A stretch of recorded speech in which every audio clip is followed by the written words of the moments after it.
Alam nyo ba, nung isang araw, may kakwento ako. Friday, magpapadala sana kami ng mga padala dito sa Japan. Tapos pumunta kami ng 7-Eleven. Tapos parang, nung naglalakad pa lang kami, galing bahay, sumasakit yung tiyan ko. Tapos sabi ko parang nag-jibs ako na ewan, ganito ganyan. Tapos, nung nandun na kami sa 7-Eleven, hindi ko na talaga kaya yung sakit ng tiyan ko na parang nalalambot ako na, basta parang ako nausog. Tapos sabi ko mag-CR lang ako. Kasama ko sila mama at sila ate. Tapos, dala-dala namin yung ipapadala. Kaya lang kailangan yung box that time. Kailangan ng box.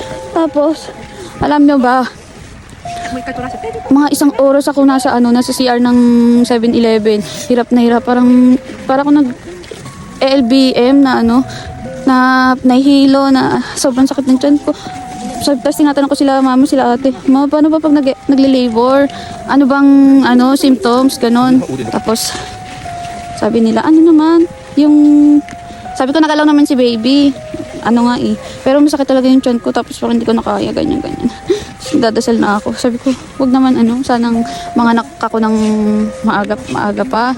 Tapos sabi nila ate, tsaka nila mama, pag daw hindi na nagalaw yung baby sa loob ng tiyan, tsaka parang yung puro tigas na lang yung tiyan mo, tapos yung pinakataas ng tiyan, yung dito, sa may malambot na, parang bumaba na yung baby, ganon.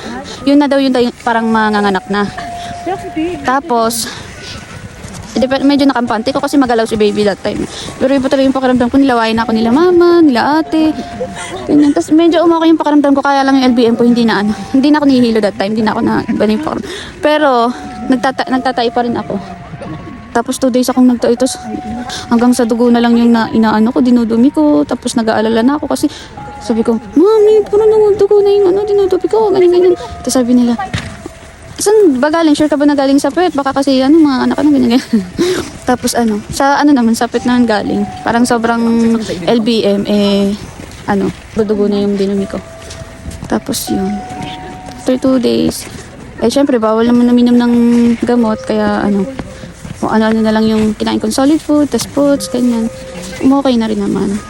Yun lang. Dito pala kami sa Shirakawa. Grabe yung snow. Oh, wala kang makikita.